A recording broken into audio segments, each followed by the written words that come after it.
Hello, wise soul. I'm Patience McGrain. Welcome to Patience in the Morning, where I walk widows through grief in a world that keeps moving. Do you know what happens when a former romantic interest starts showing up after your spouse or another significant loved one dies? Or when you are newly bereaved and reach out to a former love interest for support? Maybe it feels like comfort. Maybe it feels like relief. Maybe it feels like being seen when you feel invisible. And for some of us, this reuniting after the death of our spouse or a loved one can feel confusing. I want to say this right away. There's no shame here. Grief changes what we need, what we reach for, and what we tolerate. So today we're going to explore both the upside and the downside of this kind of grief rebound. With compassion, curiosity, and no judgment. Yes, this is a no judgment zone. So, first, though, I invite you to take a breath with me. So, inhale through the nose for 1, 2, 3, 4, and slowly ha the sound out. This ha breath reduces stress in your body, your mind, and invites you to be present. It activates your rest and digest response. So, whenever you feel the moment seems too much, breathe in and ha it out.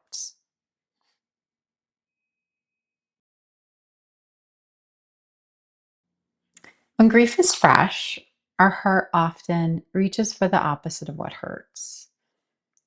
As I mentioned in a former episode, after my youngest brother died, I felt that truth in my body. I found myself drawn back to a romantic relationship I had just ended. I wanted friendship. And after the traumatic loss, I went back for support. That is one of the most important things to understand about grief and grief rebounding. It often begins not with bad intentions, but a desperate need for relief. Grief specialist David Kessler often teaches that grief is not only about pain, it also is about meaning and adapting and just learning how to live with the loss. He encourages bereaved people to make meaning rather than judge themselves for what grief leads them to do. That idea matters here because reaching for an old love or a new one, even, may be less about moving on and more about trying to survive. Because when we are in survival mode, we don't see the whole picture, we don't know what's in the future.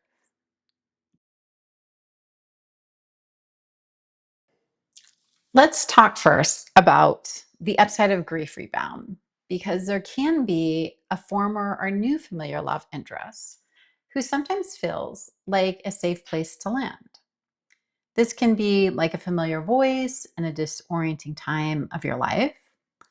The comfort of someone who knows some part of your life and knows you and your story can make you feel less vulnerable. They can remind you that you are alive, desirable, and fully capable of connection.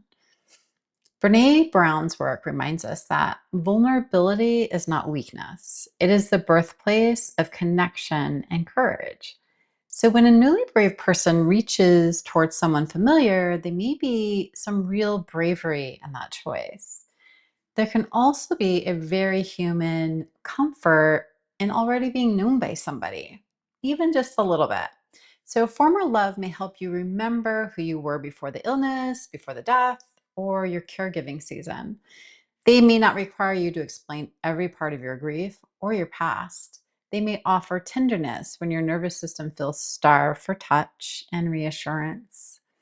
Lisa Koiffer, a podcaster and author who speaks openly and honestly about grief, widowing, and identity, reminds us that grief changes how we live and love. It remakes us over time, grief does, often in ways that we can never predict. So, the upside of a former love showing up appears as real support, warmth, aliveness, and a sense of being held.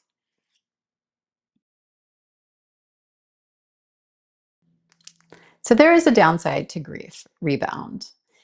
So now this is the harder part. A grief rebound can also become a place where pain gets covered over instead of processed. Here's what that might feel like.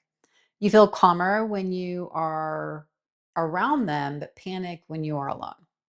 You are less connected to your own intuition because the relationship becomes the main source of relief. You bypass your own grief, your body, and your boundaries because comfort feels too necessary to question. You may even ignore the red flags because being wanted feels more urgent than being well. Brene Brown also draws an important distinction between shame and guilt. Shame says, I am bad, while guilt says, something I did may need attention. So, this distinction matters because choosing comfort during grief does not make you bad. It may be worth asking, though, whether the relationship is helping you heal or helping you avoid healing. If you notice that your connection with a former love is starting to hinder your healing or keep you from processing your grief, consider taking a gentle pause.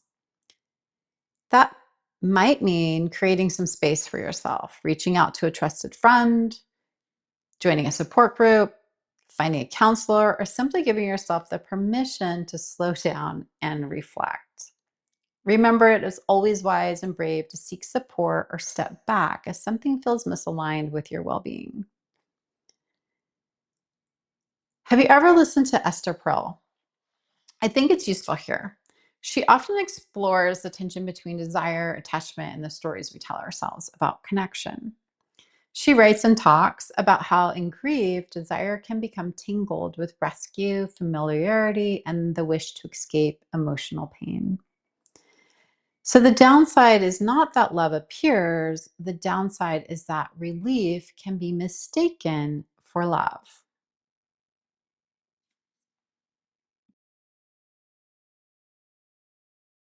If you're in this situation, here are some gentle questions to ask yourself. Do I feel more like myself with this person or less? Do I feel supported in my grief or rushed out of it? Can I still hear my intuition, my inner wisdom? Am I reaching for them because I truly want them or because I cannot bear the pain alone? Does this relationship make room for my late spouses or my late loved ones' place in my life? Does it respect my children if I have them and the pace they need? Do your best to listen closely to what grief is asking of you. That's what discernment looks like, not forcing a verdict, but listening with honesty. And if the former love interest is the one reaching out to you, the same questions apply. Sometimes a person from the past appears at exactly the moment your heart is most raw. That doesn't automatically make it wrong, but when our heart is hurting and raw, it is time to move slowly and kindly.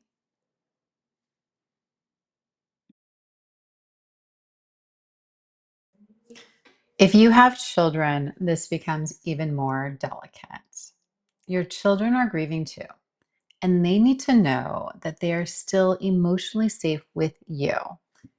A new or renewed romance can be really comforting for any griever, especially a widow or widower, and deeply destabilizing for your children if it moves too quickly or becomes the center of the family's emotional life. So you might ask yourself, are my children being given room to grieve?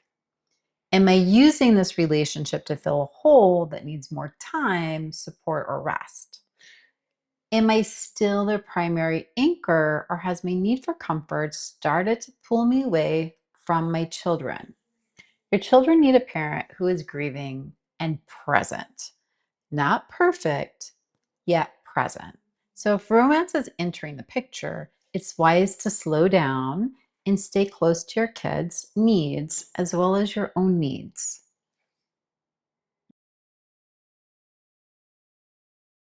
If this is your story, please hear me clearly. You are not foolish, needy, or broken. You are a grieving person whose heart may be trying to survive unbearable pain. And if you are in a relationship like this now, the question is not, should I be ashamed? The question is, what is this relationship doing for my healing? What is it costing me? What is it helping me remember?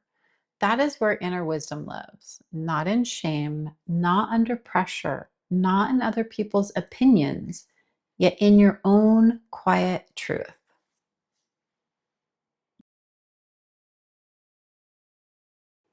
Before we end, let's take one gentle moment together. If it feels safe, place one hand on your heart and the other hand on your belly.